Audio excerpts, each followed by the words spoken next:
Vous êtes sur le podcast de Fortitude Nation. Nous aidons les personnes créatives à développer leur entreprise. Et merci à tout le monde d'être là. Merci, ça fait plaisir de voir que la salle elle est remplie quand même. Donc merci à chaque personne qui a fait le déplacement. On est content de vous avoir. Alors pour cette nouvelle saison, nous sommes avec John. D'abord, John, c'est qui pour les personnes qui ne le connaissent pas? Comment tu te présenterais aux gens? Alors, je m'appelle John. Aujourd'hui, j'ai 28 ans, bientôt 30, donc je suis assez vieux, comme vous pouvez le constater. Ça va.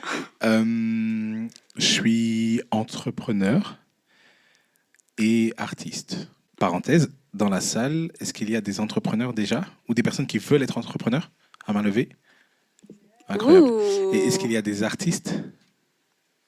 Ouais. Et je vois qu'il y a des gens qui sont les deux. Ok, génial. Ok. Entrepreneur et artiste en même temps. Fortitude Nation, qu'est-ce que c'est? Alors, Fortitude Nation, pour résumer, c'est un groupe d'entreprises pour les esprits créatifs. Vous voyez ce que c'est un groupe d'entreprises? Donc, c'est une société qui détient d'autres sociétés et qui est là pour leur permettre de grandir, de se développer, d'aller plus loin. Et nous, on le fait et on est spécialisé vraiment pour les entreprises créatives. Et comment c'est né? Qu'est-ce qui t'a donné envie de faire ça? C'est une super longue histoire. Il faudrait commencer par le début. Commençons par le commencement. Mais en fait, comment t'as eu l'idée de faire ça? C'est quoi le manque que t'as remarqué d'abord? Je croisais des amis qui étaient très créatifs et extrêmement talentueux dans beaucoup de choses et qui manquaient de structure ou qui ne savaient simplement pas comment gérer une entreprise. Parce qu'il y a une grosse différence entre être talentueux dans ton domaine créatif, de créativité, et d'en faire un business qui te rapporte de l'argent et qui te permet d'en vivre. Et à un moment, j'ai réalisé que si on se mettait ensemble et qu'on était capable de créer des structures avec ces talents-là, en fait, on crée des synergies. Vous voyez, je donne un exemple. Quelqu'un qui est fort dans la musique, quelqu'un qui est fort dans la vidéo, à un moment, tu as besoin de musique et de vidéo, tu vois. Et je me suis dit, mais il existe des groupes d'entreprises dans la communication, il existe des groupes d'entreprises pour le luxe, il existe des groupes d'entreprises beaucoup dans l'immobilier, mais je ne connaissais pas vraiment dans le monde créatif. Et c'est l'une des choses qui m'a emmené à créer Fortitude Nation. Est-ce que tu as toujours eu un esprit entrepreneurial? Est-ce que c'est quelque chose que tu as toujours voulu faire en grandissant, ou alors avant ça, tu pensais, je sais pas, faire autre chose? Je pense que je l'ai toujours eu, mais je pense que j'ai jamais remarqué que je l'avais. Vous voyez, c'est vrai que j'avais tout le temps des idées. Et je me disais, si on faisait ça, et si on faisait ça, et si on faisait ça. Mais même en lançant Fortitude Nation, je ne réalisais pas que j'étais créatif. Pour tout te dire. C'est le temps, et puis c'est le regard des autres, et c'est ce que les gens te disent aussi qui te permettent de réaliser que tu es quelqu'un de créatif. Mais en faisant quelques recherches, en me préparant pour ce podcast, j'ai entendu que avant de devenir entrepreneur, tu voulais te lancer dans une carrière de basketteur, c'est ça? Tu peux nous parler un petit peu de ça? En fait, quand j'avais 14 ans, 15 ans, je voulais aller en équipe nationale. Puis en fait, je me suis blessé à ce moment-là. Et j'ai pas été repris par la suite. Et puis tous mes gars et tous mes amis, ils ont été en équipe nationale, ils ont été au championnat d'Europe, ils ont même gagné ce championnat d'Europe-là. Et j'ai toujours ce truc en moi où je disais, j'ai raté un truc, plus jamais je veux rater un truc. Donc je vais me concentrer au maximum, je vais donner tout ce que j'ai pour pouvoir réussir. Et donc j'ai été faire des tests dans un club qui était assez loin de chez moi, donc j'habitais à Namur à la base, en Belgique. Et le club était à Mons. Et en fait, j'ai été faire le test et puis le club m'avait pris, donc c'est un club professionnel. Et du coup, j'avais monté un dossier, puis j'étais voir mes parents, et je leur ai dit, OK, je vais aller faire du basket. Ils m'ont dit, et tu vas pas étudier? J'ai dit, si, je vais étudier, voici l'école. Ils m'ont dit, et tu auras le temps? Et puis j'ai dit, en fait, c'est une école qui fait sport-études. Donc, j'ai plus de cours de gym à la plage, j'ai des heures d'entraînement, etc., etc. Et donc mes parents, ils étaient comme, tout est là. Nous, on n'est pas très d'accord, mais tout est là, donc vas-y, tu vois. Et c'est comme ça que j'ai été dans ce club. On avait 3 heures d'entraînement par jour, plus ou moins. Puis je voulais vraiment être pro.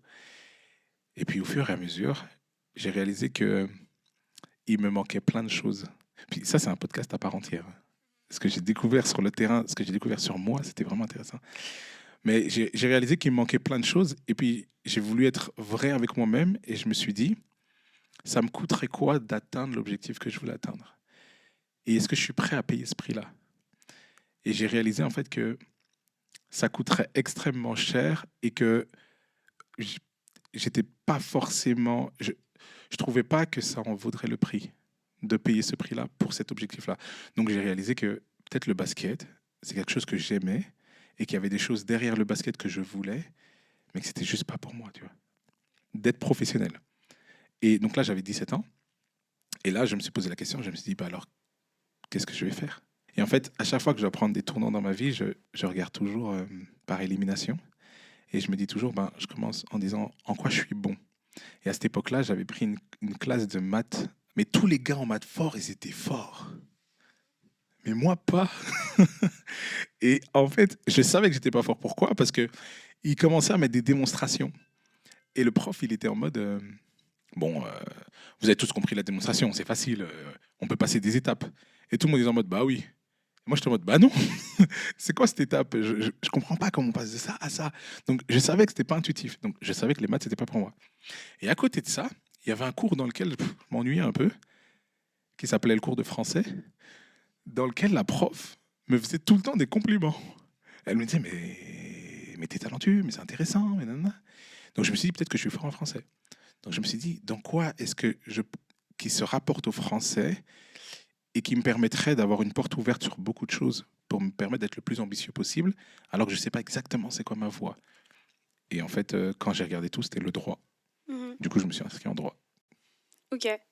Et ça t'a, après avoir fait, c'était du coup de tes 16 à tes 18 ans que tu t'allais te lancer pour une carrière dans le basket. Puis après, tu t'es rendu compte que c'était pas pour toi. Donc, tu t'es dirigé dans des études de droit pour devenir juge, c'est ça? Alors, je ne savais pas exactement ce que je voulais faire dans le droit, mais je savais que le métier de juge, c'était un truc qui me plaisait. Vous T'avais voyez. quel âge? J'ai fait ça jusqu'à mes 20 ans. Ok. Parce qu'en fait, à 20 ans, avec l'audace, j'ai envoyé une lettre pour postuler pour être stagiaire juge. Et à ma plus grande surprise, la juge a accepté. L'audace paye, Donc toujours. j'ai été stagiaire juge pendant 6 mois. Sauf que je vais le dire, et la dame juge, c'est encore mon amie, et puis je l'apprécie, et je te fais de gros bisous, Joël. Mais en fait, c'était super ennuyant. Puis je vais le dire.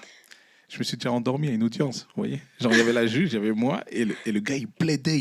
Et j'étais comme, tiens le coup, mec, tiens le coup. Et je m'endormais. Et en fait, j'ai juste réalisé que l'idée que j'avais d'être juge, de la même manière que l'idée que j'avais d'être basketteur m'intéressait. Mais dans la pratique, c'était pas ça. Puis c'était pas pour ça m'intéressait pas plus que ça, c'était pas pour Mhm. moi. Ce qui est intéressant ici avec ce podcast, et c'est d'ailleurs comme ça on se présente, c'est le fait qu'on veut être un podcast pour les entrepreneurs créatifs. Du coup, pour les gens qui sont ici dans la salle et peut-être les auditeurs aussi qui nous écoutent et qui se mettent dans cette catégorie-là. Mais selon toi, comment tu définirais un entrepreneur créatif? Qu'est-ce qu'un entrepreneur créatif? Qu'est-ce qui te différencie, toi, d'un entrepreneur de Bill Gates, Ah, de Bill Gates. par exemple? Un autre entrepreneur. Ouais. Mais ma définition, elle est un peu particulière dans le sens où je fais la différence entre une personne créative et un domaine créatif. Pour moi, tu peux être créatif dans tout ce que tu fais. Et Bill Gates est créatif, malheureusement, enfin, ou heureusement. Bon, il est ce qu'il est, mais il est créatif dans ce qu'il fait. Et puis, j'ai déjà vu un mec faire du yo-yo, non, c'est du diabolo, pardon. Et la façon dont il le faisait, j'aurais été prêt à payer pour regarder son spectacle, tu vois. Genre, tellement je l'ai trouvé créatif dans ce qu'il faisait. Euh, et donc, pour moi, ça, c'est une personne créative. Maintenant, il y a des domaines qu'on considère comme créatifs, tu vois. Mhm. Quand on prend la vidéo, la peinture, la sculpture, la musique, ça, c'est des domaines qu'on considère comme créatifs. Ouais. Ok. Et du coup, quand tu as lancé Fortitude Nation, c'était avec ce mindset-là de j'ai envie de lancer quelque chose pour les artistes, pour les entreprises qui aimeraient être dans la... J'arrive pas à poser ma question là maintenant, mais je veux comprendre, c'était quoi comment t'es arrivé à lancer Fortitude Nation? Parce que t'as dit que tu voulais être basketteur, puis après t'as dit que t'as fait des études de droit, puis après t'as voulu être juge, puis t'as vu que t'aimais pas. Du coup, qu'est-ce qui a fait en sorte que t'as fait, ok, je vais lancer cette entreprise? Je pensais pas lancer une entreprise créative. L'histoire, c'est que après avoir été stagiaire juge pendant 6 mois, à côté de ça, je m'étais chauffé et j'étais rentré dans une entreprise qui faisait des ventes. Et en fait, c'est horrible, mais comme je suis un compétiteur, dans l'entreprise, ils calculaient qui vendait le plus.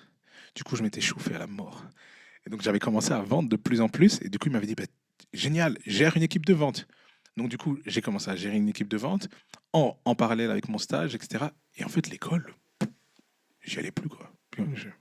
J'y allais plus du tout. Ce qui fait que, résultat, j'ai raté 3 cours à la fin de l'année. Vous voyez? À ce moment-là, je me suis dit, j'ai 3 cours à refaire. J'avais 44 crédits. On est entre étudiants, vous allez comprendre exactement, les Belges, là, vous allez comprendre de quoi on parle. J'avais 44 crédits. Il en fallait 45 pour être capable d'aller à l'année suivante et reprendre en même temps les 3 cours. Sauf qu'en ayant 44 crédits, j'avais le droit de reprendre que 30 crédits, donc la moitié des cours. J'étais en 3e, donc c'était pour aller en master. Et je voulais pas faire ça. Je voyais pas l'intérêt.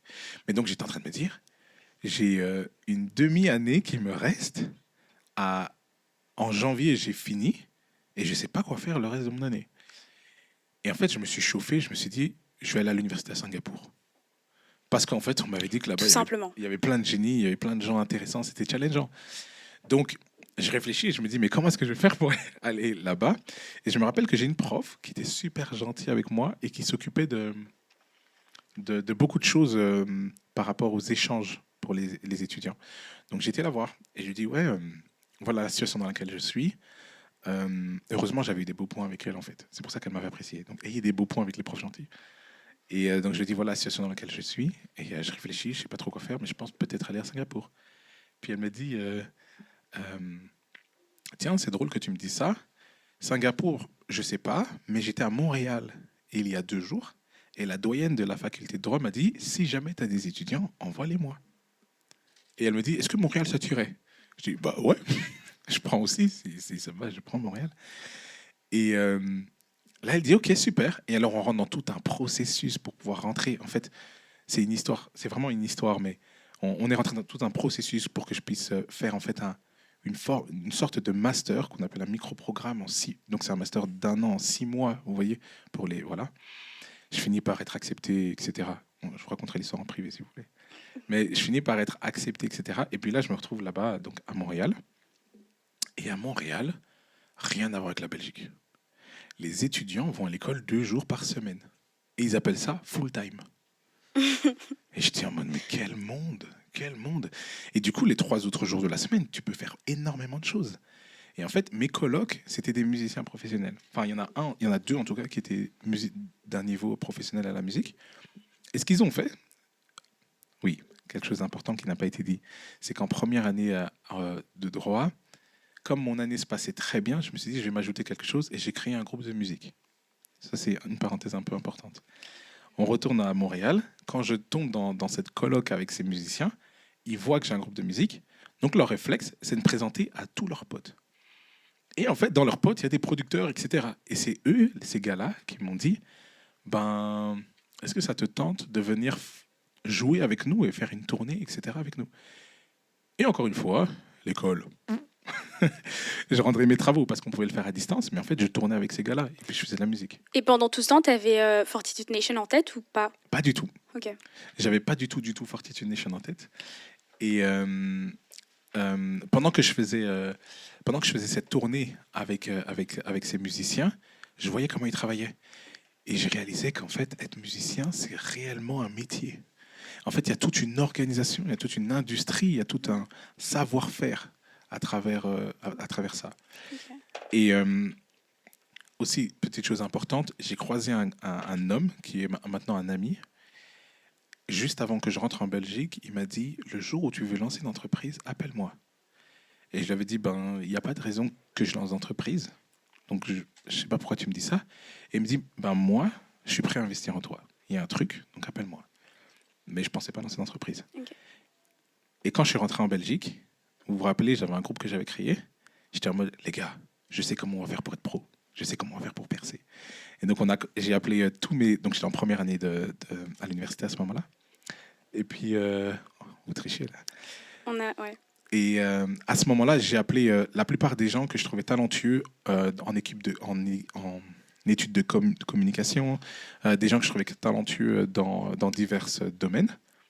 Et j'ai dit, ben, les gars, on va construire quelque chose autour de ce groupe. Et c'est comme ça qu'on a travaillé avec ces artistes-là. Et en travaillant avec ces artistes-là, ben, on a commencé à avoir du résultat. Et puis d'autres artistes ont commencé à nous demander aussi de travailler avec nous. Et à ce moment-là, je me suis dit, c'est peut-être temps de lancer une entreprise pour l'industrie musicale. Donc en fait, ça a commencé comme ça. Et maintenant, Fortitude Nation, à quel âge? Ça va faire 4 ans, non? Ouais, on a 3 ans et demi bientôt. 3 ans et demi? On est un beau bébé.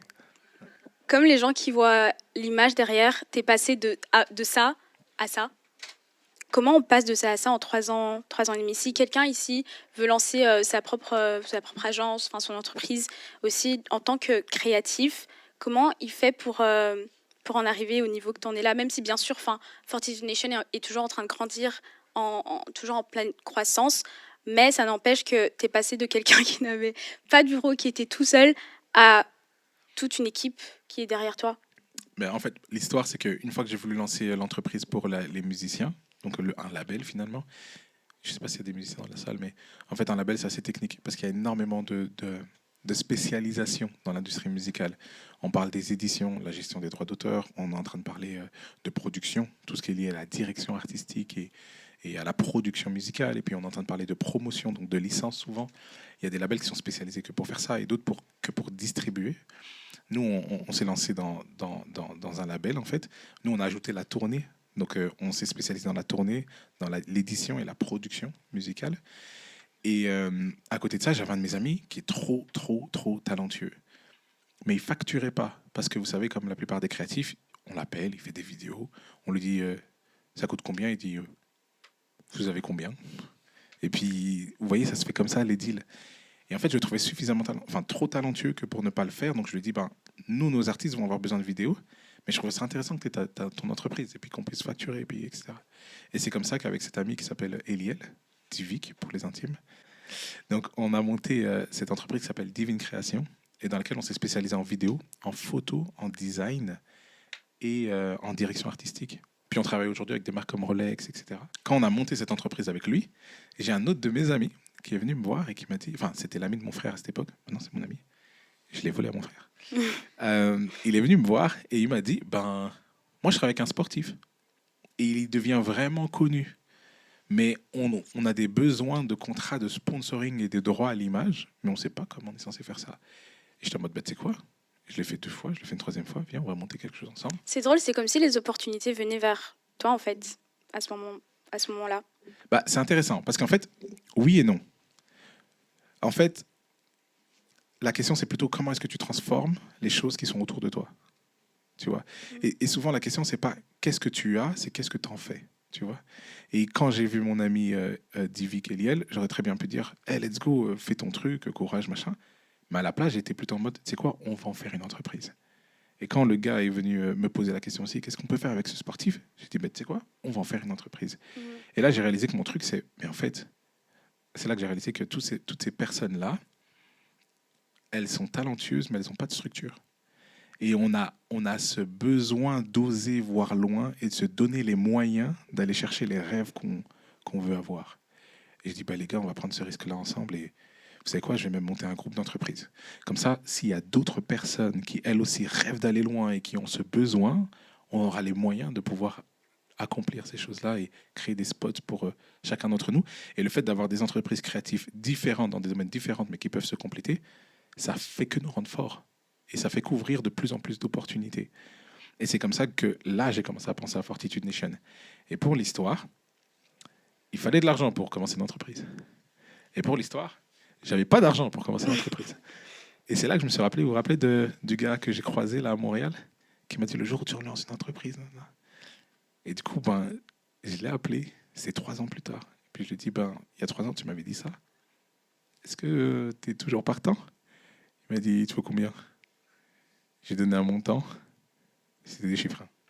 Et il m'a dit, on y va. Et c'est comme ça que Fortitude Nation est parti. Et aussi pour l'histoire, La photo que vous voyez ici à vous, c'est gauche, ouais, à gauche. En fait, quand, euh, quand j'ai reçu les premiers fonds pour partir avec Fortitude Nation, je me suis dit, je vais prendre un bureau parce qu'il y aura du monde qui va venir dans Fortitude Nation. Mais à cette époque-là, j'étais tout seul. Vous voyez? La réalité, c'est qu'il y avait déjà Eliel, donc Divic, qui venait travailler. Et puis, il y a des personnes qui sont vite ajoutées. Mais il y avait quasi personne. Donc, vous voyez comme c'est un peu ridicule, le monsieur tout seul dans son bureau.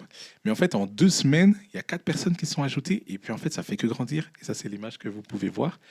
Et Vous êtes combien dans la team maintenant? on- ça bouge beaucoup là en ce moment. Parce qu'on engage aussi. Mais ouais, entre 8 et 11. Je ne peux pas Ok. dire plus. Ok. En fait, on est 11. 11. On est 11. Mais enfin, c'est super intéressant avec toi parce que je pense que ici dans la salle, comme quand il a demandé, il y a des gens qui ont levé la main en disant que eux aussi ils aimeraient bien commencer à entreprendre. Mais des fois, c'est compliqué de passer dans ce que tu as dans ta tête à du concret. Quel est le mindset, l'état d'esprit qui, selon toi, il faut avoir pour se lancer dans ce genre d'aventure? Parce que c'est sûr que c'est pas simple. Bah, je pourrais dire plein de choses. Pour lancer une entreprise, tu dois avoir ça et ça et ça. Mais souvent, c'est de la théorie. La réalité, c'est qu'en fait, on est tout le temps bloqué par notre façon de penser. Et on est dans un pays, on se dit, et on aime notre pays, on aime la Belgique, vraiment, qui est un super pays pour beaucoup de choses. Mais pour le monde entrepreneurial, on n'en a pas la mentalité. Vous voyez? Et donc, il y a beaucoup de choses pour lesquelles on est bloqué. Moi, je me rappelle que l'une des choses qui m'avait fait hésiter à lancer l'entreprise, quand j'y réfléchissais, qui m'avait fait hésiter à lancer l'entreprise, c'est que dans ma tête, lancer une entreprise, c'était prendre un risque financier. Mais la réalité, c'est que j'en savais rien. Vous voyez ce que je veux dire? Et oui, ça peut être un risque financier, ça dépend comment tu fais ton entreprise. Ça peut ne pas l'être du tout, en fait. Tu vois? Mais comme il y a des prérequis et des idées préconçues qui sont dans notre tête, en fait, tant qu'on ne les a pas identifiées, analysées, et tant on n'est pas vrai face à ça, ça vaut la peine parfois de dire, en fait, j'ai peur. Et puis dire, t'as peur de quoi? Et en fait, tu écris de quoi tu as peur. Et en fait, en écrivant, tu te rends compte parfois que tes peurs sont que des peurs. Et elles n'existent pas vraiment. C'est un peu ton monstre qui est dans le placard là, quand tu es tout seul chez toi. Tu vois. Il n'existe pas. Mais tu as quand même trop peur de sortir de ton lit. Tu vois. Et je pense que pouvoir affronter ces peurs c'est quelque chose d'important pour une personne qui veut entreprendre. Et là, quand on parle de créativité, on parle aussi d'un autre type de cerveau. Il faut le savoir, on n'est pas des ingénieurs. Enfin, peut-être vous, moi je ne suis pas un ingénieur. Et c'est un autre type de cerveau. C'est-à-dire qu'en fait, un créatif, c'est quelqu'un qui voit le monde différemment. Il a sa façon à lui de voir le monde. Et donc, s'il voit le monde différemment, il est souvent perçu différemment par le monde aussi. Et parfois, on a eu tendance, on peut avoir tendance à vouloir se restreindre, vous voyez, pour rentrer dans une case, dans un moule, dans quelque chose qui a été préconçu pour nous. Et en fait, on perd notre unicité. Et donc, le fait de ne pas avoir peur, ça va aussi dans le fait d'accepter, d'oser être soi. Vous voyez, C'est avoir l'audace d'une certaine manière. c'est avoir de l'audace à 100%. Est-ce que c'est le plus gros trait, selon toi, qu'il faudrait développer? Pour un entrepreneur? Un entrepreneur créatif, ouais. Oui, mais je pense que sans audace, sans courage, c'est difficile d'aller un cran plus loin.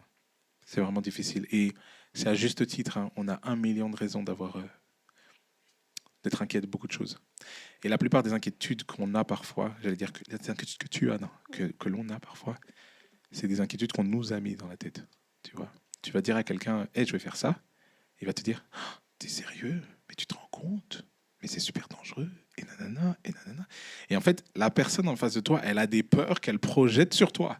Ça n'a rien à voir avec toi, ça a à voir avec elle ou lui. Mais le projette sur toi. Et nous, parfois, on les prend. Tu vois. Et la société fait constamment ça. Donc, sans audace, c'est vrai que tu te limites à ce qui existe. Et si tu te limites à ce qui existe, on finit tous d'avoir un diplôme. Je rentre dans un cabinet d'avocat, vous rentrez dans un cabinet ou autre, et en fait, on vit la vie qui a été tracée pour tout le monde. Mais être entrepreneur, c'est dire, je suis en train de sortir du chantier, là, tu vois. Je suis en train de créer un truc qui me ressemble à moi, quoi. Ouais. Mais j'ai l'impression que avoir une start-up, créer sa start-up, être un entrepreneur, c'est quelque chose qui est super romantisé. On voit tellement enfin, sur les réseaux sociaux, on voit tellement de vidéos par rapport à ça. Mais toi qui es dedans, qui est la personne, à quoi devrait s'attendre quelqu'un qui se dit, ok, tu sais quoi, John, je suis convaincu par ton discours, ça fait longtemps que je veux lancer ma start-up. À quoi il devrait s'attendre ou elle devrait s'attendre, réalistiquement parlant? Il va s'attendre à plein de trucs et puis tu vas le découvrir en allant sur ton chemin.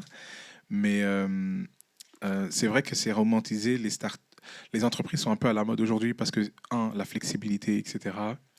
Deux, l'argent. Tout le monde parle que d'argent. C'est toujours une question d'argent.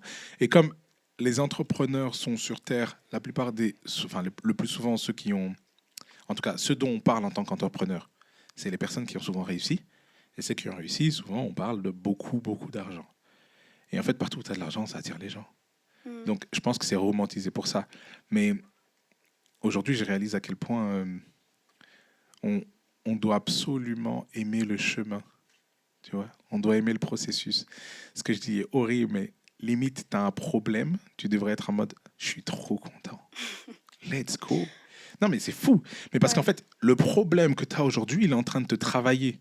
Tu vas devoir réfléchir et en fait, tu vas devenir meilleur parce que tu vas devoir trouver une solution à ce problème. Et une fois que tu trouves une solution à ce problème, tu as changé, la situation a changé, ton produit a changé. On est ailleurs. Vous voyez ce que je veux dire? Et c'est pas... Tu peux valoir 1 million et avoir un type de problème. C'est pas parce que tu vaux 100 millions que tu n'auras pas de problème. Tu auras juste des problèmes à 100 millions. Tu vois? Et donc, si tu triches et que tu passes d'1 million à 100 millions sans passer par 10 millions, en fait, tu n'auras peut-être même pas été construit suffisamment pour pouvoir faire face aux problèmes que demande une entreprise à 100 millions. Et c'est là que tu te rends compte qu'en fait, c'est plus une question d'argent. C'est pas ça qui te fait plaisir, tu vois. C'est ce truc de pouvoir créer, de pouvoir se dépasser, de pouvoir apporter de la valeur aux gens, aux choses et aux situations autour de toi. J'ai aussi l'impression que c'est le fait de pouvoir devenir d'une certaine manière, parce que quand on est sur le chemin du succès, j'ai l'impression qu'on peut vite se concentrer sur le point d'arrivée, mais au final, le plus important, c'est le chemin que tu as entrepris et la personne que tu es en train de devenir. Et j'ai l'impression que tu arrives aussi plus facile, enfin, tu te rends pas compte, mais tu es déjà à la destination que tu voulais. Je sais pas si toi, tu as expérimenté ça. C'est intéressant parce qu'en fait, du coup, ça nous revient à définir c'est quoi le succès pour nous. Et ça, je nous encourage à tous à le faire. C'est super important. Écrire, c'est quoi le succès pour nous. Et puis vous écrivez on écrit nos... Pas forcément maintenant, je vais pas perdre votre concentration. Mais en fait, c'est super intéressant de le faire parce qu'on se rend compte que déjà, on a tous une définition différente du succès. Et si je donne un exemple qui est faux, je précise, si le succès, c'est avoir une villa à Dallas avec 3 piscines et 50 enfants, parce que j'en aurais adopté 45, je précise. Je vais construire ma vie d'une façon, d'une direction pour aller par là. Vous voyez ce que je veux dire? Mais moi, ce que j'ai constaté, c'est qu'à chaque fois qu'on mesurait le succès à quelque chose de matériel, on n'était jamais satisfait. Tu vois, le succès, c'est quand j'aurai 10 employés. Le succès, c'est quand je travaillerai avec telle marque. Tu n'es jamais satisfait, en fait, tu vois. Puis, il y a un truc de définir le succès, quelque chose de vrai, et d'être prêt à aussi laisser notre définition du succès évoluer. Tu vois. Aujourd'hui, je ne pense pas que je mesure plus le succès à l'argent. Tu vois. Je croise des gens parfois qui ont vraiment, vraiment, vraiment réussi financièrement et qui, désolé, ne m'intéressent pas plus que ça. Tu vois. Et puis, je croise des gens qui n'ont pas forcément réussi, mais leur démarche, leur sincérité, ce qu'ils ont dans le cœur, là, ça vient me chercher. Tu vois. Et je suis comme... Il y a de la valeur, là, tu vois. Il y a de la valeur, ouais. Fortitude Nation est dans l'événementiel avec Fortitude Events. Maintenant, il y a aussi Étage 8 qui va bientôt sortir, qui est une émission où il y a des chanteurs qui viennent et c'est une compétition, quoi. Et il y a aussi Divine Création.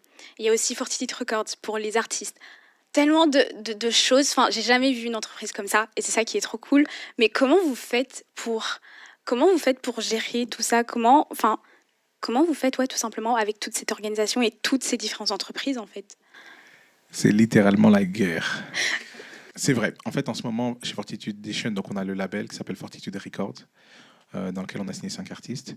On a Divine Création, dans lequel, comme je vous expliquais, vidéo, photo, design. On a une branche de communication aussi. On a une branche d'événementiel. Puis on a un cabinet juridique En fait, il y a plein de trucs dont on ne parle pas. On ne les met pas en avant sur les réseaux sociaux parce qu'il Ouais. faut du temps. Euh, mais en fait, on a des clients juridiques. On est spécialisé dans 3 branches. Évidemment, la propriété intellectuelle, surtout la propriété artistique. On est spécialisé en droit du numérique, donc tout ce qui est RGPD, protection des données à caractère personnel, tout ça. Et en droit du sport. Parce que vous vous rappelez, au tout début... Ouais, exactement. Attends, là, on est à combien de... Là, j'en ai Et- dit 5. 5, ok. Et il y a une 6e, c'est un peu un labs où on crée en fait des entreprises. Et la dernière entreprise qu'on est en train de monter là, c'est Étage 8. C'est un concours de chant assez, moi j'ai envie de dire innovant, dans lequel en fait il y a 8 candidats qui sont choisis, donc 4 qui vont être choisis par le public. Donc vous allez même pouvoir aller voter pour qui vous voulez dans les candidats. Nanana. Et en fait, ces candidats-là, ils vont écrire leur propre chanson et ils vont la partager en live devant un public. Et puis, il y aura un jury qui va voter, etc. Ça, c'est la dernière, la dernière chose qu'on a montée. Mais attends, je suis curieuse. En fait, c'est drôle parce que Fortitude Nation va avoir 4 ans cette année, c'est ça? En mars. En mars. On est à 6... est-ce que c'est comme des entreprises ou pas? Ouais, enfin, on va faire une 7e entreprise. Ouais. En fait, tu as une idée, tu fais direct et c'est parti, tu vas. Genre, comment tu fais? J'ai l'impression que pour certaines personnes, rien que développer une idée, c'est tellement compliqué. Toi, tu en as développé genre 7 en moins de 4 ans. Ouais, c'est vrai que j'abuse. Mais je suis un, Mais non, je, c'est méga inspirant. je suis un pur créateur, mais en Ouais. fait, honnêtement, ma force, c'est les gens. Ok. C'est les équipes avec qui je travaille. Et comme je disais, depuis le début, c'est de créer un espace pour que les gens ils puissent se développer, pour que les gens ils puissent aller un peu plus loin. Donc, moi, je ne gère pas les 6 entreprises, enfin les 7. Dans les 7, moi, je gère pas les 7. Moi, je gère Fortitude Nation. Et Fortitude Nation place des CEO dans ces entreprises-là, ou crée ces entreprises-là avec des personnes. Donc, techniquement, je ne suis pas tous les jours dans le travail de toutes ces entreprises-là. C'est ça qui nous permet de nous développer aussi vite. Vous voyez? C'est le recrutement des gens, c'est ça? C'est le quoi? Le recrutement des gens qui permet de... Bah, je pense que c'est... oui, et puis c'est le fait de pouvoir attirer les gens et les bonnes personnes. Et les gens... Comment on attire les bonnes personnes? Oh là là, ça c'est une question philosophique, tu vois. Ouais, c'est vrai. Puis, mais je peux y répondre, je peux essayer d'y répondre. Mais, bon, j'espère que c'est pas cliché de dire ça, mais je pense que tu attires malgré toi ce que tu es, tu vois. Et puis là, tu croises quelqu'un d'ambitieux et puis quelqu'un de respectueux. Et si tu l'es aussi, tu es en mode j'ai envie de travailler avec lui, tu vois. Tu croises quelqu'un de jeune qui veut aller loin et qui a cette... On n'est pas comme... J'ai beaucoup de respect pour nos anciens, ok? Mais on n'est pas comme eux. Nous, on est vraiment une génération, il n'y a pas beaucoup de choses qu'on pense impossibles. Et on a vu beaucoup de gens faire beaucoup de choses, tu vois. Donc, avoir cette ambition, pour nous, c'est presque normal. Vous voyez ce que je veux dire? Si je vous dis, ouais, je veux que Fortitude Nation fasse 10 millions ou 50 millions d'ici 3 ans, vous allez me regarder, vous allez dire, c'est chaud, mais bonne chance. Tu vois? Vous n'allez pas... Enfin, peut-être que certains vont me dire, t'es fou. Mais je pense que vous n'allez pas vous dire, on n'a jamais vu ça. Bien sûr que si. Dans la Silicon Valley, en Californie, en ce moment, il y a des gars, ils ont 20 ans, et ils ont des entreprises évaluées à plus de 50 millions, tu vois. Et c'est naturel. Donc, le fait d'être de notre génération et d'avoir l'audace et l'envie d'aller loin, ben, ça attire des gens de notre génération qui ont cette même envie. Et quand ça match, on fait une entreprise. J'ai l'impression que toi, en te parlant, tu es un entrepreneur dans l'âme, clairement. Mais pour les personnes, encore une fois, je pense aux gens qui sont là ou alors aux personnes qui nous écoutent, qui aimeraient se lancer. Si tu pouvais citer 3 traits qu'ils devraient développer, quel serait ce trait-là? On a déjà parlé de l'audace, mais est-ce qu'il y a d'autres choses que tu vois que je sais que j'ai dû travailler ça, moi, dans mon... Enfin, toi, Ok. tu t'es dit ça. Je Ouais. sais que j'ai dû travailler ça, moi, dans mon cheminement. Je pense que l'audace est important. Je pense que la résilience, la persévérance, si je peux dire ça autrement, c'est super important. Et quelle est ta relation face à l'échec? En parlant de résilience. Ok, donc je réponds d'abord à cette question-là. À Oui. l'échec, ou je finis celle-là et puis je fais l'échec? Tu préfères quoi? Je pense que tu peux d'abord répondre par rapport à l'échec Ok. et après tu peux répondre à la troisième question. Par rapport à l'échec, c'est quoi Relation. ma relation? Bah, elle a évolué. Maintenant, on est potes.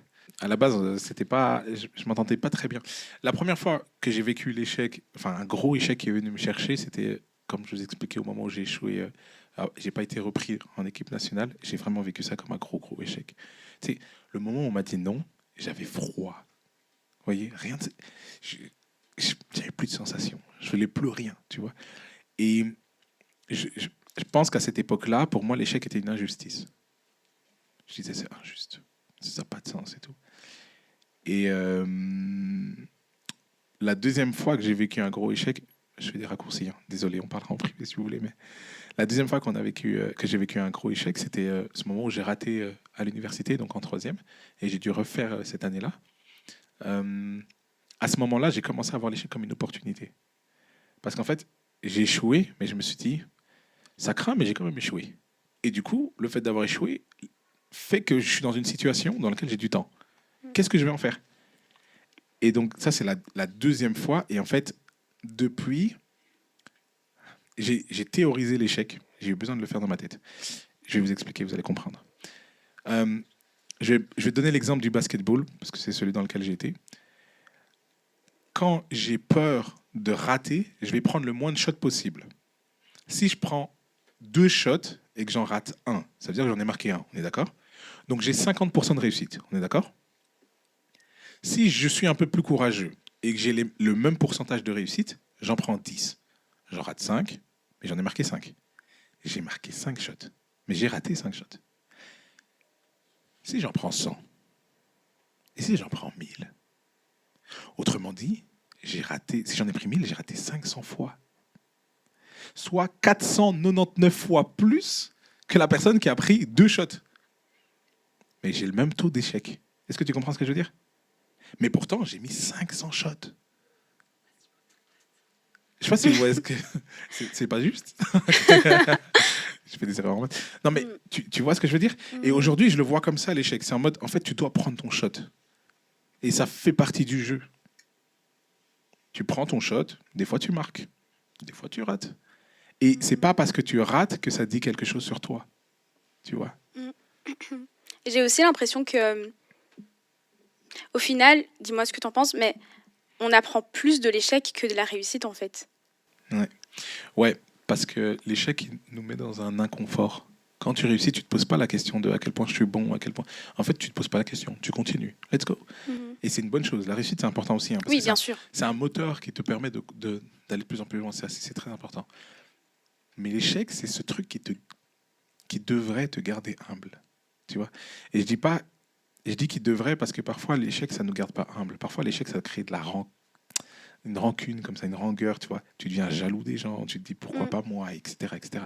Mais en fait, l'échec, c'est quelque chose qui devrait nous garder humbles et humains. Et d'être dans une dynamique dans laquelle on dit, ben, je suis humain et c'est normal de ne pas tout réussir. Et je ne devrais pas tout réussir. Et tous mes échecs et toutes les portes qui se ferment sont en train de me rediriger vers qui je suis vraiment. Et puis c'est OK. Et c'est de l'entraînement. Enfin, de l'entraînement. Non, mais j'ai l'impression que plus tu échoues, plus tu as moins peur de faire les choses, en fait. Ça dépend du mindset que tu as. Parce que j'ai vu beaucoup de gens qui ont échoué beaucoup et qui du coup, n'osaient plus rien faire. Et moi, je l'ai vécu sur c'est pour ça que je vous disais qu'il y a plein de leçons que j'ai appris au basket. Moi, je l'ai vécu sur un terrain de basket. Il m'est arrivé d'avoir fait des mauvais matchs et de ne plus être capable de faire des choses que je savais que j'étais capable de faire. Parce qu'en fait, j'avais trop peur de mal faire. Et comment on sort de ça? Comment toi, t'es sorti de ça? Bah, en fait, il y a beaucoup de choses, mais je pense on doit être clément avec soi. Et on doit avoir des gens autour de nous qui sont cléments avec nous-mêmes. Tu vois? C'est OK. Tu as le droit d'avoir une mauvaise passe. C'est OK. Tu as le droit de vivre un moment où tout ce que tu as gardé dans ton cœur depuis si longtemps est en train de sortir. Du coup, tu n'es plus capable de faire quelque chose de correct en ce moment-là. Et c'est OK. Puis la deuxième chose, une fois que tu l'acceptes, une fois que tu le réalises et que tu l'acceptes, bon, il faut qu'on aille petit à petit et qu'on se dise, ben, je réalise que je suis là-dedans, c'est quoi le petit prochain pas que je peux faire? Tu vois? Est-ce que c'est changer mon environnement? Est-ce que c'est essayer quelque chose de nouveau que j'avais jamais fait? Est-ce que c'est renoncer à des choses que, tu vois? Et c'est tout le temps des petits pas et un encouragement de, ben, t'as le droit, c'est OK, persévère encore. Et je crois que c'est comme ça qu'on se construit.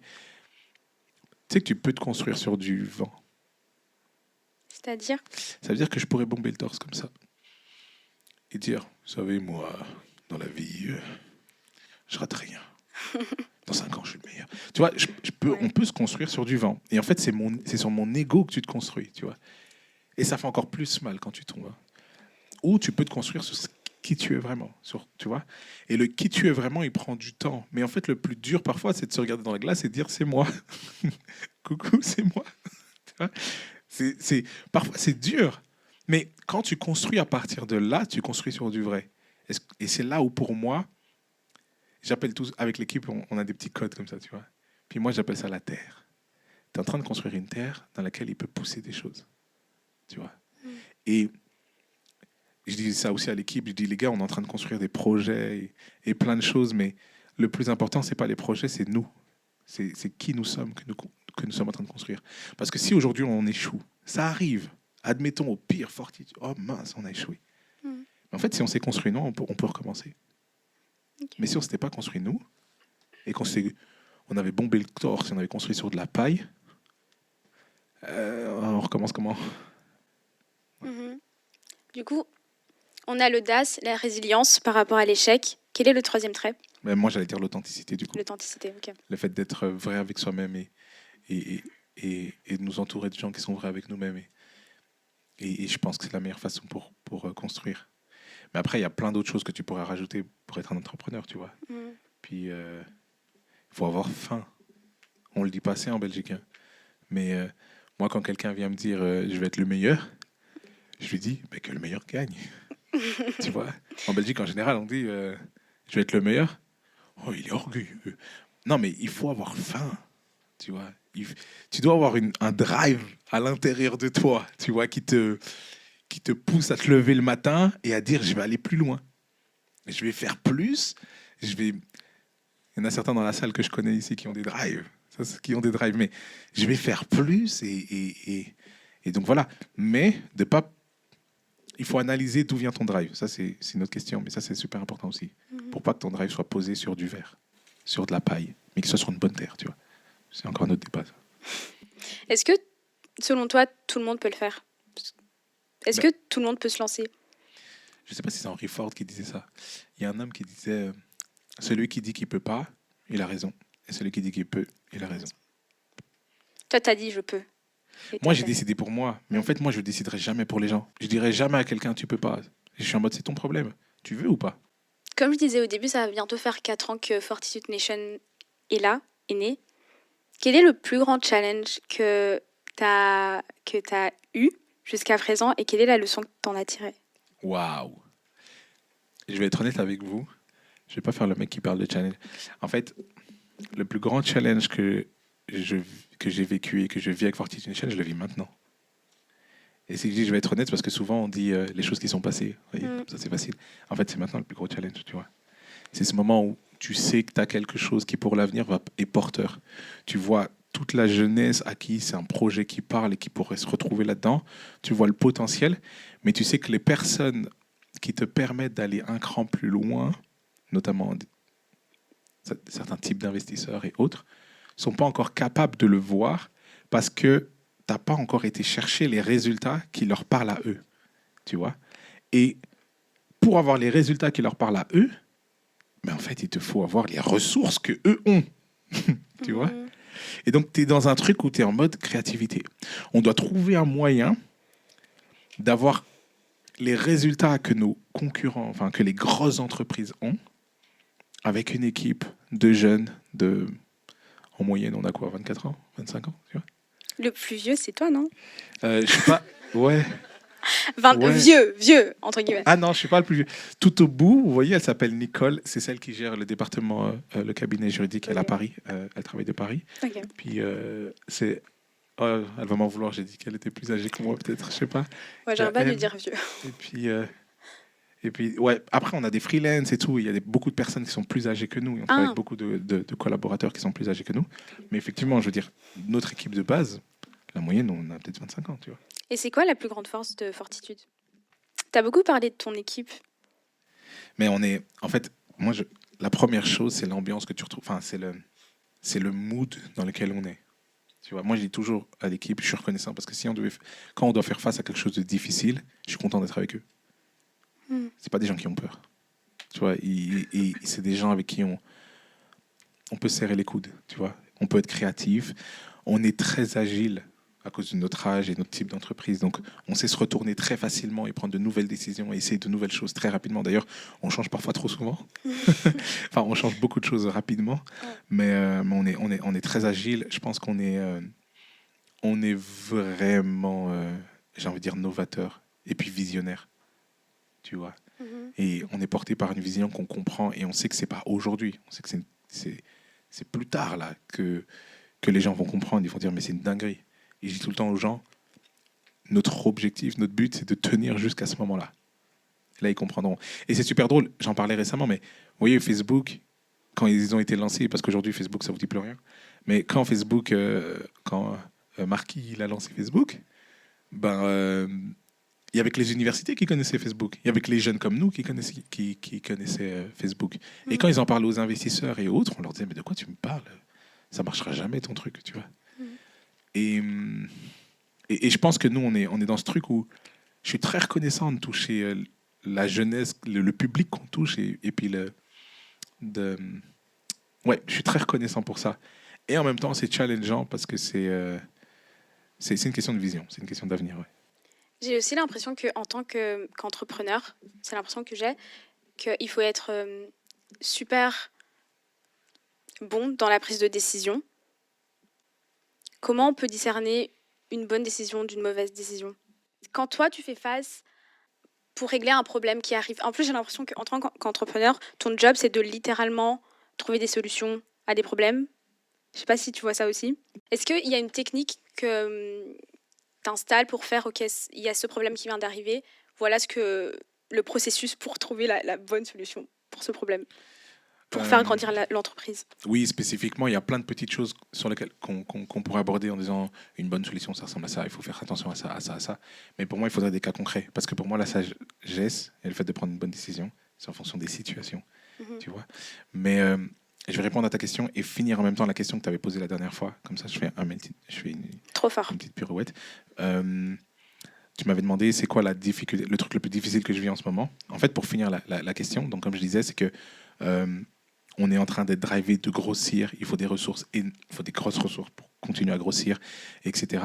Et en fait, tu as tout cet enjeu de lier le fait de rester dans ta vision, d'être bienveillant avec les gens, de pousser les gens à être le meilleur possible, de prendre les bonnes décisions, parce qu'il faut des financements. Si un jour, j'ai plus suffisamment de financement pour payer autant de personnes, qu'est-ce que je fais? Est-ce que je regarde quelqu'un dans les yeux que j'apprécie, avec qui on a travaillé, et je lui dis, on doit s'arrêter, tu vois? Puis, c'est ça qui rend les choses difficiles. Et dans tout ça, tu es en train de me dire, comment est-ce que tu sais ce qu'est une bonne décision et c'est une mauvaise décision? La vérité, c'est que c'est l'expérience. Ça revient au truc des shots dont je vous parlais. Prends tes shots. Il y a des décisions qui seront mauvaises. Et tu as appris. La prochaine fois, elle sera meilleure. J'espère que vous avez pris note pour les prochains entrepreneurs. Je rêve où elle vous met des coups de pression. Non, mais non. Je voulais aussi savoir, tout à l'heure, tu disais que tu as travaillé vous avez travaillé avec des marques comme Rolex. Est-ce qu'il y a d'autres victoires que Fortitude Nation a connues sur lesquelles tu es en mode, je suis fière de ça? En fait, on est assez discret. On ne parle pas beaucoup, mais... C'est humble. On va dire ça, oui.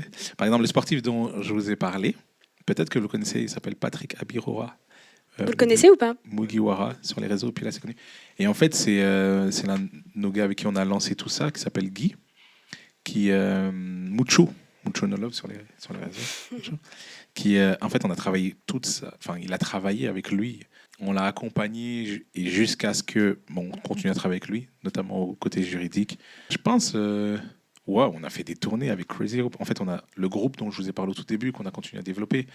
On a fait des tournées, des tournées en France, puis en Suisse, puis en Belgique, puis tout produit par notre équipe. En fait, on a fait beaucoup de trucs sur lesquels on s'amuse. Le dernier truc qui m'a amusé, c'est qu'on a gagné une course récemment à pied contre nos concurrents. Non, je rigole. C'est ma dernière victoire dont je suis fier. Et c'est quoi dans le futur, c'est quoi la vision que tu as pour Fortitude Nation? J'aimerais que chaque Moi, ma vision globale, c'est qu'en fait, chaque entreprise devienne leader dans son domaine sur le marché européen et puis un jour sur le marché mondial. Mais avant d'arriver au monde, qu'on y arrive en Europe, et avant d'arriver en Europe, qu'on y arrive en Belgique. Tu vois, c'est étape par étape. Mais moi, mon objectif, c'est ça. C'est d'avoir des personnes dont, rien que les voir, mon cœur, il se réjouit. Tu vois. Parce que, en fait, mon rêve, c'est d'avoir une dream team, une équipe qui fait peur. J'appelle ça des monstres. Je dis toujours aux gens, soyez des monstres. Des monstres de compréhension, d'application, d'exécution, de développement. C'est qu'en fait, on est une entreprise, donc que le groupe d'entreprises regorge plein d'entreprises avec des talents qui permettent en fait d'aller tellement plus loin que tout ce qu'on aurait pu imaginer. Et là, la prochaine étape, du coup, on continue à développer les jeunes CEO qui sont en train de développer ces entreprises-là, à faire grandir la stabilité. Mais la vision globale, en gros, c'est d'avoir plusieurs entreprises qui sont leaders dans leur domaine appartenant à Fortitude Nation, c'est ça? Ouais, c'est ça. C'est que le groupe regorge d'entreprises créatives leaders dans leur domaine, totalement. Le fait qu'on a voulu qu'il y ait une audience, c'est aussi pour pouvoir, vous qui êtes là aujourd'hui, poser des questions. Si vous en avez, c'est le moment, c'est l'instant. Ici, il y a un micro. Du coup, il faut juste venir. Donc c'est le moment où on pose des questions. Fortitude Nation. C'est parti De l'art pour les questions. et du sens. Tu avais parlé du fait que tu travaillais avec des freelances. Est-ce que tu pourrais développer un peu plus ce point-là? Ok, t'es freelance là? Non, mais ça m'intéresse. Ok, trop bien, trop bien. En fait, ça dépend des projets. Divine Création, c'est l'endroit où on travaille le plus avec des freelances. Tu vois, si on a un tournage, par exemple, tu vois, sur un tournage, je crois que l'équipe de base, en général, tu as un réa, assistant prod, quand tu as l'occasion de l'avoir. Puis derrière, tu as un monteur. Et parfois, tu prends un cadreur, tu vois. Mais qu'est-ce qu'on fait de l'étalonnage, qu'est-ce qu'on peut faire par rapport à plein de postes comme celui-là? Souvent, on travaille avec des freelances. Et l'assistant prod, parfois, ça peut être un freelance. L'assistant cam, même le cadreur, parfois, ça peut être un freelance. Avec l'événementiel aussi, on fait appel à des freelances pour venir sur place, etc. Donc, ça dépend vraiment des entreprises et des domaines, mais on aime ça, travailler avec des freelances et découvrir des nouveaux potentiels, quoi. Pour toi qui gère une grosse entreprise, qui en gère plusieurs, tes meilleurs conseils pour des entrepreneurs qui sont toujours aux études et alors qui peinent parfois à gérer études, entreprises et qui du coup doivent être à 100% dans les deux et pour pas craquer, arriver à s'organiser, arriver à rester discipliné et surtout quand on est tout seul dans ce monde-là, dans le monde des études et dans l'entrepreneuriat. Attends, toi tu as une entreprise. Oui. Tu peux donner le nom de ton entreprise à tout le monde? Les maisons Engele. Ok, les maisons Engele, ça va, c'est noté. Ouais, c'est une question incroyable et la première chose que j'ai envie de dire, c'est rassurez-vous, on vous dit que c'est une dinguerie, mais en fait, toute notre vie, ça sera comme ça. Parce qu'un jour, tu finiras tes études et je te le souhaite, ou si c'est ce que tu veux, tu seras peut-être marié. Et je te le souhaite, si c'est ce que tu veux, peut-être, tu auras des enfants. Puis tu vas gérer une entreprise et une vie familiale, tu vois. Et puis, donc, on a toujours plein de trucs à devoir gérer. Et c'est très compliqué. Et puis, c'est la guerre tout le temps. La rigueur, c'est quelque chose qui vient avec le temps. Tu vois. Et c'est super important d'apprendre à découper. Un éléphant, si je te le fais manger maintenant, tu fais une overdose. Mais en fait, si je découpe cet éléphant et que je te prends des petits morceaux un peu chaque jour, en un an, il est possible que tu aies mangé cet éléphant. Sans le sentir, tu vois. Je t'encourage pas à manger des éléphants. Mais l'idée, c'est ça, en fait, tu vois. Et c'est d'arriver à découper notre temps par rapport aux objectifs, etc., sur une année, puis sur un mois, puis sur des semaines, puis sur des jours, puis sur des heures, tu vois. Du coup, moi, je me demandais, parce que là, on parle beaucoup d'entrepreneuriat, mais je pense que surtout derrière l'entrepreneur, il y a aussi la personne, comme vous disiez, après, quand vous rentrez à la maison, peut-être il y a les enfants, etc. Et moi, ce que je me demandais, c'est comment concilier ces valeurs en tant qu'homme dans une entreprise, parce qu'on sait qu'on est dans un monde capitaliste, etc. Et comment arriver à être éthique, respecter aussi ces valeurs que vous partagez. Voilà, c'était ma petite question. Elle est trop cool, ta question. C'est trop une question pour notre génération, ça, tu vois. C'est trop une question pour notre génération. Euh, Excuse-moi, quand tu parles de valeurs et de concilier les valeurs éthiques et le monde capitaliste, est-ce que tu serais capable d'aller un peu plus loin dans ce que tu veux savoir? Qu'est-ce que tu veux vraiment savoir comme réponse? Avoir plutôt. Ce que je pense, c'est surtout tout ce qui est lié au droit du travail, par exemple, tout ce qui est les heures au travail, etc. Enfin, par exemple, peut-être on a besoin de rentabilité, mais la personne, peut-être, elle a aussi une vie derrière. Comment faire pour accepter de lui donner du temps libre, mais aussi faut que ça rentre l'argent, etc. Ok, trop bien, trop bien. Je reformule, elle est trop intéressante ta question. Tu es en train de dire, mais en fait, vous voulez à la fois réussir et à la fois le bien-être des gens. Alors que le monde capitaliste, jusqu'ici, a poussé les gens à l'extrême, au travail extrême, pour le profit, mais pas pour le bien des gens. Comment est-ce que nous, on peut faire pour relier les deux? Et c'est une extrêmement bonne question. Et en fait, la première réponse, c'est que nous, on a choisi de prioriser. Les gens passeront toujours avant le profit. Puis, il y a des personnes de l'équipe qui sont là de Fortis Nation, il faut leur demander. Je ne suis pas en train de mentir. Ça veut vraiment dire que pour nous, quelqu'un qui est malade, c'est quelqu'un qui est malade. Puis si on perd de l'argent, on perd de l'argent. Mais on ne va pas faire venir quelqu'un qui est malade et qui ne peut pas bouger et pour qui ce serait un risque de venir au travail parce que ça pourrait empirer et puis c'est sa vie qui peut être en jeu pour de l'argent. Vous voyez ce que je veux dire?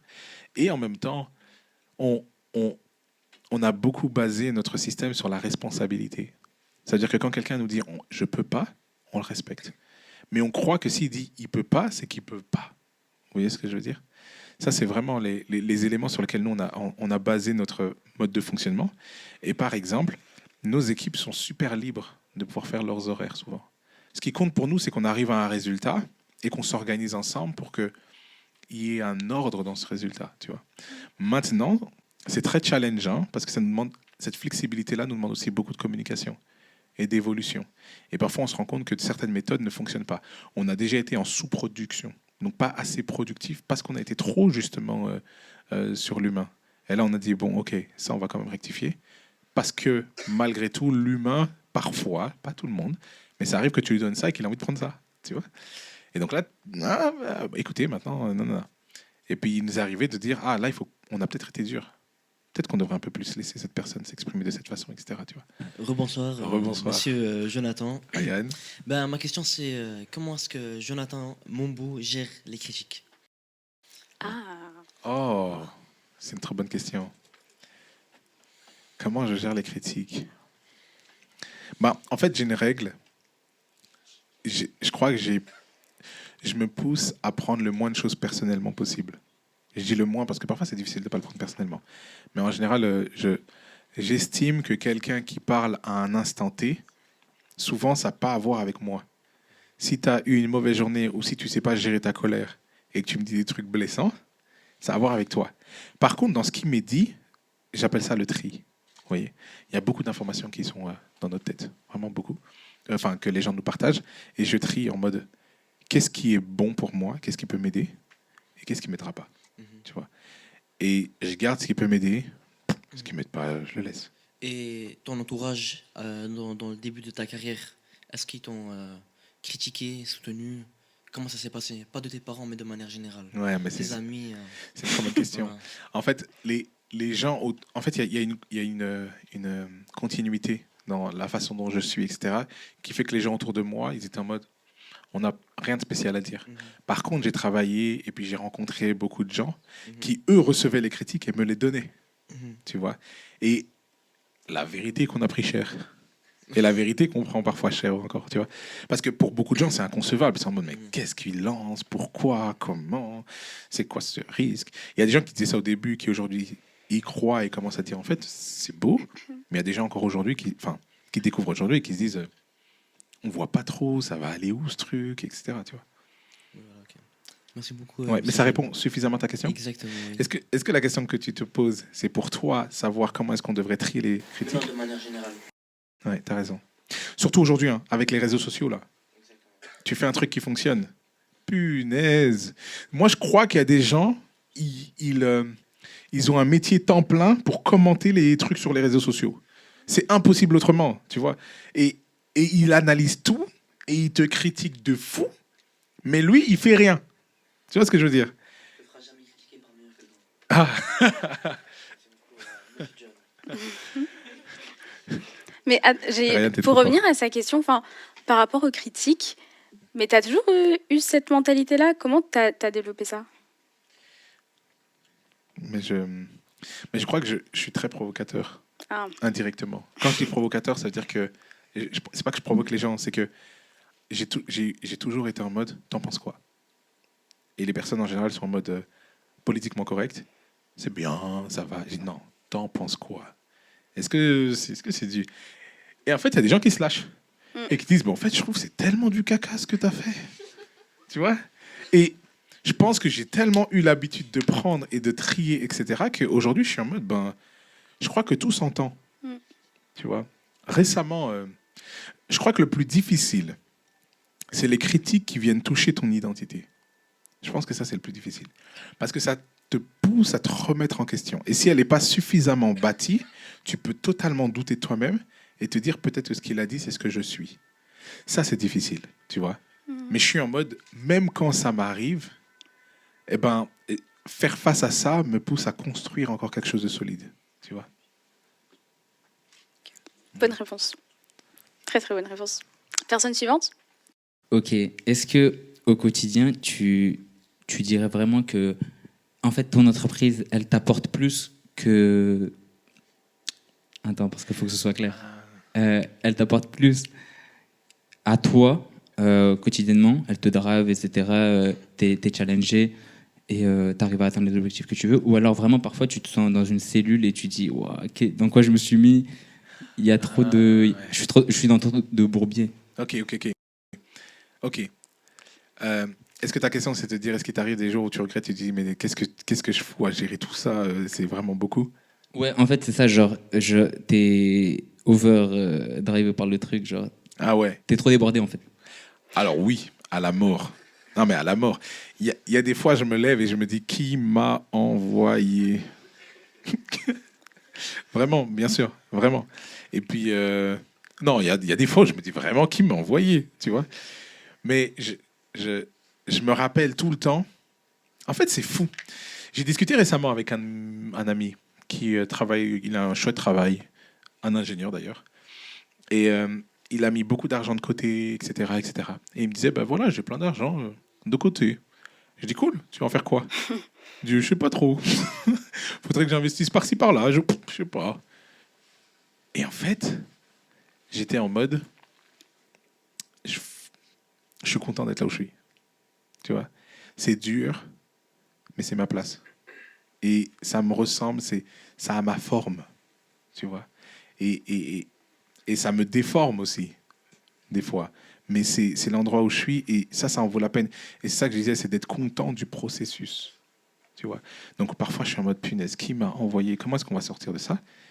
Et en même temps, je dis, mais je suis quand même content d'avoir ces problèmes-là. Ouais. Ok, et du coup, ma deuxième question, c'est, tu as mentionné justement Rolex et d'autres clients, j'imagine. Est-ce que pour attirer de tels clients, vous passez par des processus de prospection ou bien c'est plus de l'inbound où c'est eux qui vous approchent, des trucs comme ça?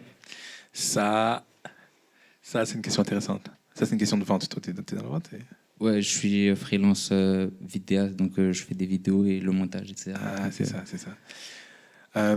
En fait, il y a des clients qui ne s'approchent que par le réseau. Enfin, que. En tout cas, ouais, non, c'est vrai. Il y a des clients qui ne s'approchent que par le réseau.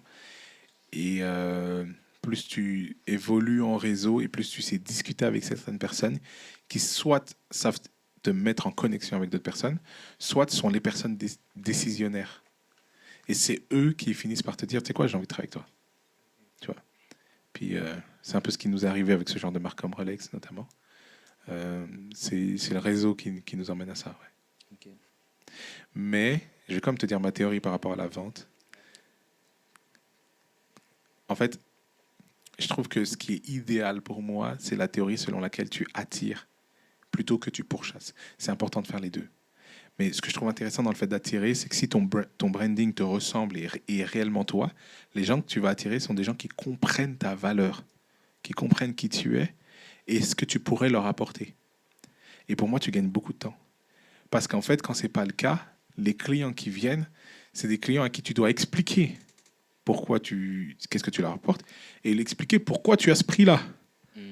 Tu vois, et souvent, tu sais que c'est tendu un peu, tu vois. Donc, voilà. Ok, super, merci beaucoup pour ta réponse. Merci à toi. Ok, tu veux prendre une dernière On a encore 2 questions, 3 questions, 4 questions, 5 questions. Ish. Vous voulez pas qu'on On rentre, a- les gars? On a le temps. Ah ouais. J'ai aussi 2 questions. On a parlé de tout ce qui est réseau, etc., des contacts, notamment avec Rolex. Ma question ma première, c'est comment fais-tu pour constituer un réseau qui est solide et fiable? Parce que c'est bien d'avoir des contacts avec des personnes, mais comment fais-tu pour que ces contacts, justement, soient pérennes? Waouh, c'est une très bonne question. En fait, c'est la question de comment est-ce qu'on crée des relations, tu vois. Et il faut commencer par les rencontrer. Vous savez, là, c'est un réseau. Vous ne connaissez pas tout le monde, je ne me trompe pas. Non. Mais en fait, à la fin, connectez-vous. Ça veut dire LinkedIn, ça veut dire Insta. On dit pas LinkedIn? On dit LinkedIn, ouais. Ça veut dire Insta. En fait, il n'y a pas de gêne à ça. Une fois, j'étais aux États-Unis, à Chicago, et puis il y avait un gars à côté, c'était un portier. Et en fait, je discutais avec une autre personne, et il a vu qu'on parlait de business, donc il est venu vers moi, il m'a dit, tu fais quoi? Et je dis, j'ai un truc dans la musique, machin. Il m'a dit, mais moi, j'ai un truc aussi. Attends, on doit connecter et tout. Limite, il prenait mon téléphone, tu vois, pour me... Et en fait, c'est ça le mood. Ça, les Américains sont comme ça, mais le mood, c'est ça, en fait. C'est qu'il n'y a pas de connecter. Et donc, la première chose, c'est la rencontre. Et ensuite, en fait, c'est être intentionnel. C'est le fait de dire, viens, on va boire ensemble un truc, tu vois. On va manger. Viens, on va, etc. Viens, on va, etc. Et le fait de vous voir, etc., en fait, vous apprenez à vous connaître. Et à un moment... Un jour, toi, tu vas devenir... Qu'est-ce que tu fais? Je suis étudiant en communication et je fais de la photo sur le côté. C'est ça. Et un jour, tu vas exceller dans ton domaine. Et puis, une autre personne qui est ici va exceller dans son domaine. Vous êtes connectés ensemble. En fait, là où vous êtes, quand vous allez négocier des trucs, ça va être facile. Hey, attends, moi, j'ai un truc là, ça te tenterait de travailler dessus? Ouais, mais moi, je suis pas prêt à travailler en dessous d'1 million, mec. T'es relou avec ton million. Viens, on fait à 500 000. Ok, c'est vraiment parce que c'est toi. Ton deal, il s'est clôturé comme ça. Tu vois?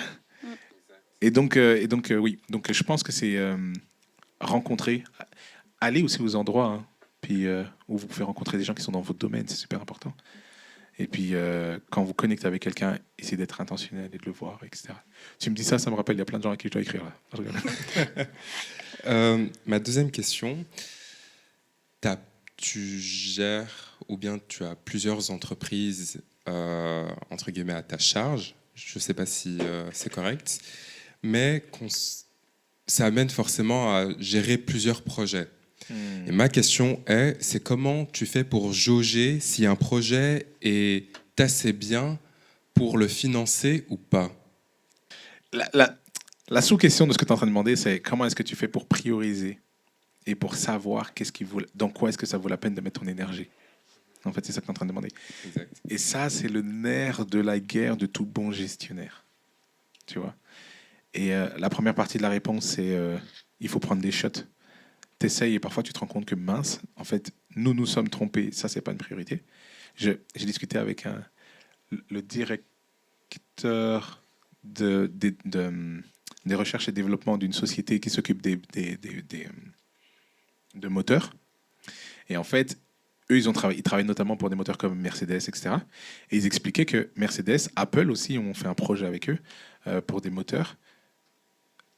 Je réfléchis si j'avais le droit de le dire, mais je n'ai pas dit l'entreprise, donc c'est bon. Et en fait, ils m'expliquaient que ces deux entreprises-là sont venues les voir, leur ont dit, voilà le projet que nous voulons faire. Cette entreprise-là a travaillé pendant 6 mois sur ce projet. Et après 6 mois, séparément, hein, donc à 1 an et demi d'intervalle, Mercedes et puis Apple sont revenus vers eux en disant, OK, vous nous avez fourni ce que nous vous avons demandé, mais en fait, on a décidé que ce n'était pas un projet qui était prioritaire. Donc, on le met de côté. D'accord. Donc, il y a ce fait de faire, et parfois, malheureusement, tu réalises en réel. Voilà.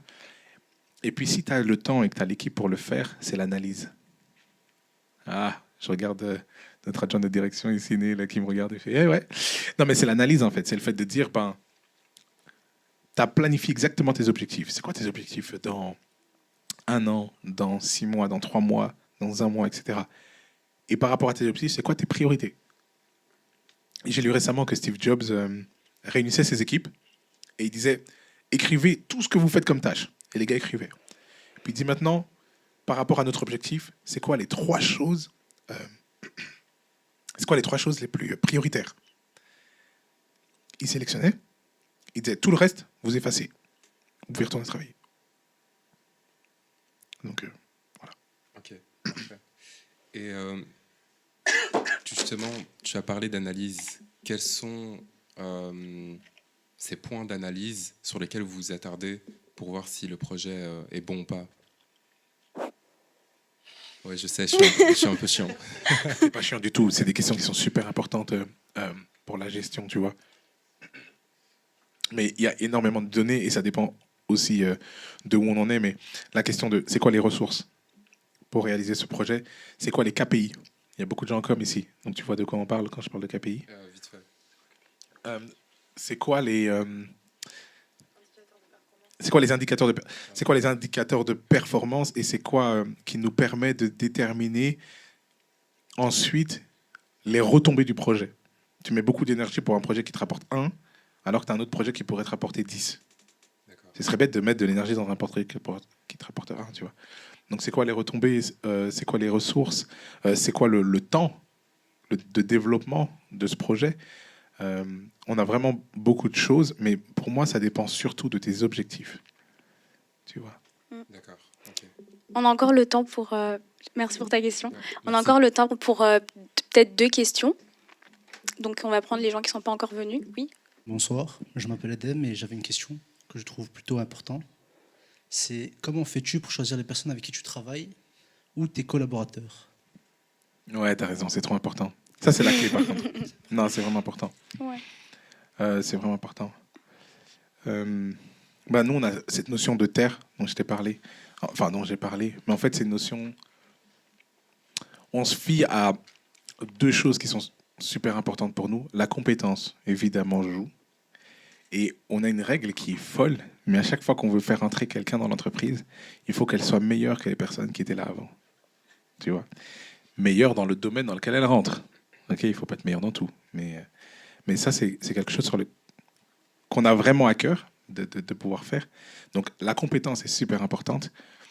Derrière ça, c'est tout cet aspect de caractère. Tu vois, la terre, c'est le caractère. Comment est-ce qu'on va travailler avec cette personne, tu vois? C'est quoi l'ambiance qui va être dégagée, etc. Tu vois? Et par rapport à ça, tu as, à titre personnel, des valeurs de vie. Tu vois la vie d'une façon, etc. Et en fait, c'est d'arriver à voir si cette personne peut fonctionner, parce qu'on ne dit pas que les gens doivent être comme toi, mais est-ce que ça peut fonctionner avec ta façon de voir le monde et ta façon de voir la vie, tu vois? Et si la réponse est non, tu sais déjà que tôt ou tard, tu auras un problème. Tu vois, c'est peut-être tôt, c'est peut-être tard, mais à un moment, on aura un problème, tu vois. Donc ça, c'est globalement ce à quoi nous, on fait attention, au caractère et aux compétences. Et alors, moi, je fais attention en particulier aussi à ce que j'appelle, j'ai envie de dire, le chemin de vie. En fait, si vous regardez bien dans votre vie, vous avez tous des petits points comme ça qui sont des événements dans votre vie. Et quand vous les reliez, ça donne une trajectoire. Vous voyez? Pour moi, c'est super important que la trajectoire de la personne soit en lien avec la trajectoire de Fortitude Nation. Ça, c'est moi à titre personnel. Tu vois. Parce que je trouve que c'est le meilleur match. Parce qu'à ce moment-là, ça veut dire que Fortitude Nation va apporter le plus possible à cette personne. Et inversement, il va pouvoir apporter le plus possible à Fortitude Nation. Bonsoir à tous. Salut Némi. Moi j'ai 2 questions. Ma première question, c'est est-ce que tu penses que notre enseignement aujourd'hui permet aux jeunes de pouvoir aujourd'hui se lancer dans l'entrepreneuriat? Et ma deuxième question, c'est est-ce que selon toi, tout le monde peut entreprendre? Et est-ce qu'on devient, enfin, on est entrepreneur, on est entrepreneur ou on devient entrepreneur? Ouais. Alors, vous l'avez compris par le style de question, c'est un élu local. Donc, si vous aimez... ça, c'est des plugs à avoir. Vous voyez? La politique, c'est des plugs à avoir. Ta question est super pertinente. Est-ce que l'enseignement nous permet de rentrer dans l'entrepreneuriat? Je pense que difficilement. Mais je pense que ce n'est pas de la faute de l'enseignement en soi. Tu vois, c'est qu'on a tout un système. La Belgique, vous voyez comment c'est les universités. C'est extrêmement élitiste, tu vois. Et quand on dit élitiste, c'est que ça met en avant une forme d'élitisme. Parce que l'intelligence, c'est pas juste de pouvoir connaître et retenir énormément de choses à travers tes bouquins et pouvoir le retransmettre. Il y a plein d'intelligences qui sont différentes. Et l'enseignement est focalisé sur une forme d'intelligence. Et parce qu'on cherche une forme de personnalité dans la société. Ce qui fonctionne le plus, c'est d'avoir des médecins, des avocats, des personnes qui rentrent dans des cases qui sont prédéfinies, et c'est génial, tu vois. Des gens qui sortent des cases, l'école, ça ne les crée pas. Et puis, je regarde avec qui j'étais en primaire, tous les petits-enfants perturbateurs, dont moi, ben en fait, on est tous ceux qui ont fait des choses ambitieuses, tu vois. Et puis, les meilleurs, les tout gentils, les gens, etc. Et génial, mais en fait, ils sont rentrés dans le rang. Donc, je pense que l'enseignement ne le fait pas. Maintenant, je sais que vous travaillez, qu'il y a vraiment beaucoup de travail qui est fait pour que ce soit de plus en plus. Mais je pense qu'on est dans un choc de culture et de civilisation. Enfin, de civilisation, vraiment de culture, j'ai vraiment envie de dire. Il y a l'ancien monde et le nouveau monde, j'ai envie de dire. Le nouveau monde existe déjà, mais il n'y a pas de place pour lui, encore, tu vois. Juste pour rebondir dans ce que tu dis, donc toi, tu as eu la chance de pouvoir voir un peu le modèle ici et ailleurs. Ouais. Donc, d'où l'importance aujourd'hui, c'est est-ce qu'on doit revoir notre système d'enseignement d'aujourd'hui qui ne répond pas aux réalités de ce que les jeunes veulent aujourd'hui et les ambitions qu'ils ont, ou c'est plutôt parce qu'il n'y a pas de modèle pour ces jeunes pour qu'ils puissent entreprendre dans tel ou tel modèle? Ouais. Je pense que c'est un peu des deux, mais c'est plus la première option. Et je ne sais même pas si je pourrais. Il faudrait faire un vrai brainstorm pour savoir comment le faire, mais je pense que c'est plus la première. Et je vais te donner un exemple. Moi, je me rappelle, en fait, on a un examen en deuxième année de master en droit. Moi, j'ai fait droit des affaires et puis propriété intellectuelle, dans lequel, en fait, c'est 3 cours. Et en fait, je crois que les profs avaient la flemme, je pense. Mais peut-être que je me trompe. Non, les profs n'avaient pas la flemme. Ils étaient très intelligents. Donc, ils ont décidé de faire leurs 3 examens en même temps. Et donc, en fait, tu rentres dans la salle, et tu es face à 3 profs qui peuvent te poser des questions sur leur cours à tout moment, séparément, et faire des liens les uns avec les autres. Tu vois ? Cet examen fait peur à énormément d'étudiants. Tu vois ? Et tu sais comment j'ai travaillé cet examen ? Je l'ai travaillé sur YouTube. En fait, j'ai pris leur domaine, en tout cas, et j'étais sur YouTube. Et je regardais plein de vidéos. Faites pas ça chez vous. Et je regardais plein de vidéos. Et en fait, ça parlait plein d'entreprises. Donc, j'analysais. Ah, tiens, ça, c'est intéressant et tout. Et ça me faisait plaisir, tu vois. Et donc, quand j'étais à l'examen, ce prof-là a posé une question. Et la question qu'il a posée, c'est pile une analyse que j'ai vue sur TikTok. Pas sur TikTok, l'application, sur YouTube, mais qui parlait de TikTok et du lien avec comment certaines entreprises recrutaient, etc. Bah, du coup, je lui ai dit quoi ? Je lui ai partagé l'analyse que j'ai trouvée super pertinente. Et il était en mode, mais quelle réponse ! Et en fait, ce que je veux dire par là, c'est pas ma réponse qui est folle, j'ai juste retenu ce qu'il avait dit. Mais en fait, ce que je veux dire par là, c'est que les jeunes aujourd'hui, nous, notre apprentissage, il n'est pas forcément de la même façon qu'avant. Tu vois ? Et aujourd'hui, je pense que la plupart des jeunes ici sont plus capables de gérer des réseaux sociaux que malheureusement des gens, parfois, qui ont fait 5 ans d'études pour gérer des réseaux sociaux. Parce qu'en fait, on apprend autrement. Et donc, tu te rends vite compte que oui, effectivement, les études sont un peu, parfois, pas toujours, pour les médecins, je ne dis rien, mais les études sont un peu, parfois, ne correspondent pas à une réalité, tu vois, et ne permettent pas, et les Américains l'ont compris depuis longtemps, mais bon, voilà. Est-ce qu'on est ou on devient entrepreneur ? Ben moi, j'ai du mal à répondre à cette question parce que moi, j'ai l'impression qu'on devient tout. Tu vois ? Mais la question, c'est peut-être que c'est en toi et que tu ne l'as jamais développé. Peut-être que c'est en toi et que tu le découvres parce que tu le développes. Peut-être que ce n'était pas en toi et tu t'es battu pour le développer. Tu vois ? Donc, je sais pas. Je sais vraiment pas. Merci à tous. Merci pour les questions. Est-ce que John, tu as un dernier mot de la fin ? Ah oui. Il faut que je donne un mot de la fin pour conclure le podcast. Ouais. Alors, j'espère que vous avez beaucoup apprécié ce moment. J'espère que les échanges étaient riches. Moi, j'ai partagé mon cœur et puis je pense qu'il y a encore beaucoup de choses à dire, mais on est très content que vous puissiez suivre le podcast Fortitude Nation. On vous encourage vraiment à connecter avec nous sur LinkedIn, notamment. On poste plein de nouveautés, tout ce qui se passe, tout ce qu'on fait, etc. Est-ce que c'est de la pub? Non, pas du tout. Et on vous remercie. Et puis toi qui as écouté ce podcast jusqu'au bout, sans nous voir, parce que là on est en live, eh bien je te remercie d'avoir pris ce temps-là. Et au plaisir de te voir à un prochain épisode. T'as écouté l'épisode Merci à jusqu'au bout. tous. Et t'es encore là. Je crois qu'on doit connecter. Alors rejoins-nous sur nos réseaux, rejoins-nous sur notre site internet. Hâte de te rencontrer. On se retrouve au prochain épisode. Prends soin de toi. Constitude Nation, de l'art et du sens.